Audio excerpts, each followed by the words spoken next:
Bismillahirrahmanirrahim. Assalamualaikum warahmatullahi wabarakatuh. Sabahul khair. Selamat pagi anak-anakku semuanya. Kayufahalukum. Bagaimana kabarnya kalian hari ini?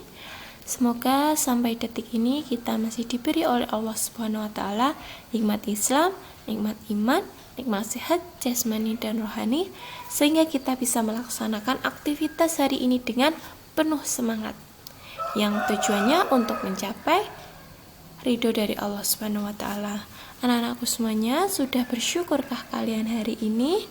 Jangan lupa untuk selalu mengucapkan Alhamdulillahirabbil alamin atas segala nikmat yang telah Allah berikan kepada kita semuanya. Anak-anakku semuanya, hari ini kita akan belajar melanjutkan tema 1 subtema 4 tentang hidup rukun di masyarakat.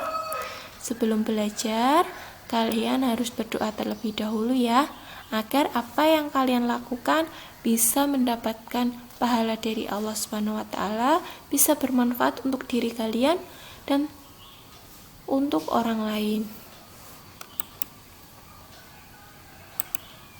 Anak-anakku semuanya, hari ini kalian akan belajar tentang dongeng.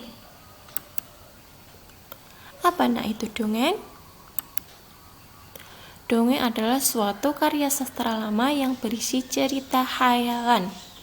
Jadi sebuah tulisan, sebuah cerita yang ceritanya itu hanya khayalan. Khayalan itu benar-benar tidak terjadi atau rekaan atau imajinasi para penulisnya.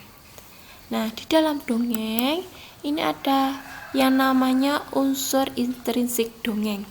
Unsur intrinsik dongeng itu adalah komponen-komponen atau bagian-bagian atau unsur yang terdapat di dalam suatu cerita. Jadi sebuah cerita itu dibangun oleh beberapa pokok unsur intrinsik. Yang pertama, ada yang namanya tema. Tema adalah gagasan atau ide yang mendasari sebuah cerita. Jadi cerita itu awalnya kita itu berimajinasi, kira-kira idenya itu tentang apa ya? Misalnya idenya tentang kepahlawanan. Jadi nanti ceritanya berarti berisi tentang cerita-cerita yang mengandung tokoh-tokoh pahlawan beserta kehidupannya. Terus misalnya temanya itu tentang hewan, berarti nanti mengisahkan tentang hewan-hewan. Namun hewan-hewan itu nanti digambarkan seperti berperilaku seperti manusia. Misalnya hewannya nanti bisa berbicara, bisa berbelanja, bisa memasak, dan lain sebagainya. Terus selain tema ada yang namanya tokoh. Tokoh itu adalah pelaku atau orang yang ada di dalam dongeng. Pelakunya siapa? Nanti pelakunya kalau mengisahkan tentang hewan-hewan, berarti pelakunya ya hewan-hewan. Ada jerapah misalnya, terus kancil, buaya, kelinci, dan lain sebagainya. Terus selain tema, tokoh ada yang namanya alur. Alur itu adalah urutan peristiwa dalam sebuah dongeng. Jadi kalau menulis dongeng itu nanti harus digambarkan alurnya itu. Alurnya itu apakah maju atau mundur. Kalau alur maju itu berarti mengisahkan misalnya cerita pagi ini. Terus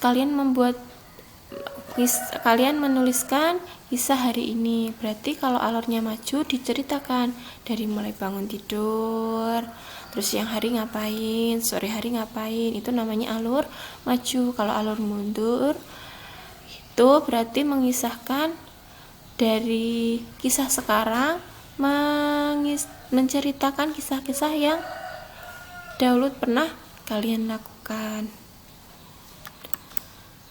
Terus ada lagi yang namanya amanat. amanat itu adalah pesan yang ingin disampaikan oleh penulis kepada pembaca. Jadi walaupun ceritanya ini khayalan, rekaan, nanti penulisnya itu menyisipkan sebuah amanat, pesan yang ingin disampaikan kepada kita. Amanatnya apa? Banyak, tergantung ceritanya. Sekarang belajar tentang jenis-jenis dongeng. Jenis-jenis dongeng yang akan Ustazah ada bahas di sini ada 3. Yang pertama yaitu tentang parabel. Parabel itu jenis dongeng yang ceritanya mengandung nilai-nilai pendidikan moral maupun agama. Di sini Ustazah contohkan ada tentang dongeng Malin Kundang. Dongeng Malin Kundang itu berasal dari Sumatera Barat.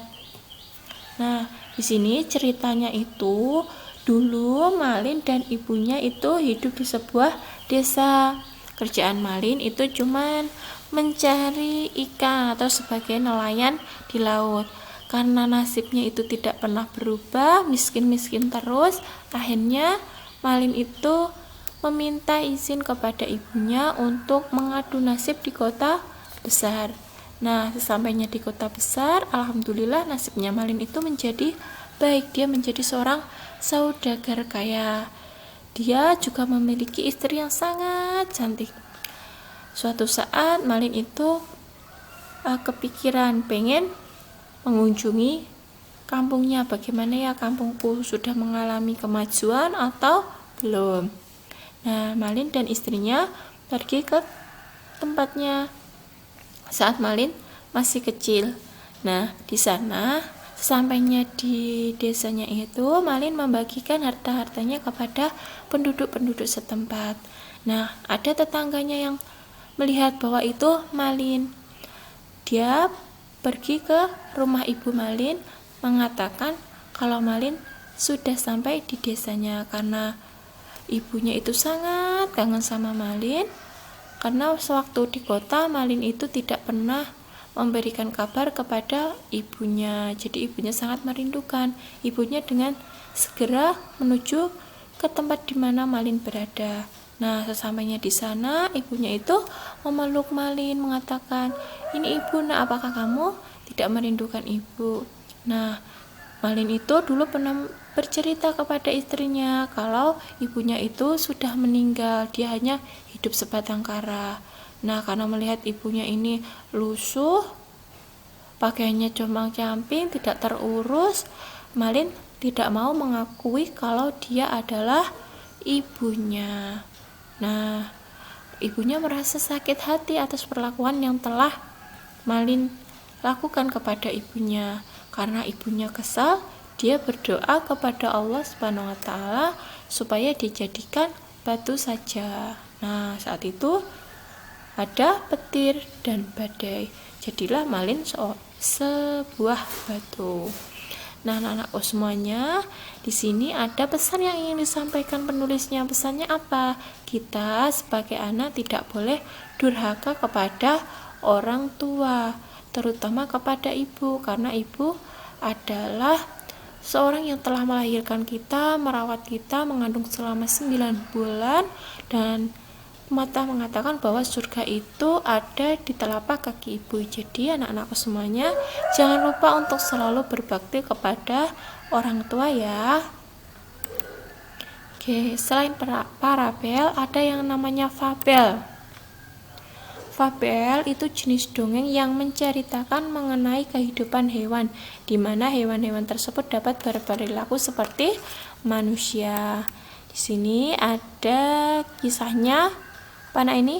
Kancil dan buaya. Pasti kalian pernah menontonnya ya, banyak cerita-cerita di pagi hari di MNC TV itu biasanya mengisahkan tentang hewan-hewan. Oke. Selain parabel, fabel, di sini Ustazah juga akan membahas tentang legenda. Legenda itu adalah jenis dongeng yang dipercaya oleh penduduk setempat benar-benar terjadi. Jadi, di suatu daerah itu biasanya memiliki sebuah kisah yang bisa diceritakan kepada secara turun temurun kepada kita. Contohnya di sini ada legenda Danau Toba. Pernahkah kalian mendengar ceritanya, Nak? Legenda Danau Toba ini berasal dari Sumatera Utara, yaitu terbentuknya Danau Toba dan Pulau Samosir. Dulu ini ceritanya pemuda ini namanya Toba. Toba itu pekerjaannya memancing ikan. Nah, suatu saat dia itu dapat ikan yang sangat besar. Namun ikan itu berbeda. Kalau ikan-ikan biasa itu tidak memiliki sisik emas. Nah, ikan ini sangat besar, terus sisiknya berwarna emas. Karena sayang, jadi Toba ini tidak memakannya, tidak pula menjualnya. Ternyata ikannya ini bisa berbicara layaknya seperti manusia. Dia memohon agar tidak dibunuh. Nah, katanya ikan ini itu adalah jelmaan. Dia bisa berubah menjadi wujud manusia. Akhirnya Toba dan ikan ini menikah, menghasilkan dapatkan sebuah anak yang diberi nama Samosir. Nah, karena dia selain memancing, Toba ini juga kerjaannya sebagai petani. Nah, suatu ketika si anaknya yang tadi namanya Samosir itu diperintah ibunya untuk mengirimkan bekal makanan ke ayahnya yang sedang di sawah. Nah, Samosir ini ceritanya adalah anak yang nakal dan suka makan. Bukannya bekalnya tadi diberikan ke ayahnya, tapi dihabiskan sendiri di jalan. Sampainya di ladang, bekalnya itu habis. Ayahnya marah. Dia mengatakan bahwa anaknya itu adalah seekor ikan. Karena Toba ini dulu pernah berjanji tidak akan pernah mengungkit-ungkit masa lalu anaknya dan ibunya ini, tapi karena sudah terucapkan, akhirnya ibunya marah dan dia itu ya kayak mengucapkan suatu kata-kata yang akhirnya daerahnya itu terbentuklah suatu danau yang namanya Danau Toba. Nanti cerita lebih lengkapnya silakan anak-anakku semuanya baca nggih. Oke, di sini ada kisah yang dongeng tentang Cici si jerapah. Kita baca yuk. Di padang rumput yang luas hiduplah sekelompok jerapah. Ada jerapah bernama Cici dan Cucu. Cici ini memiliki sifat sombong karena merasa tubuhnya paling tinggi.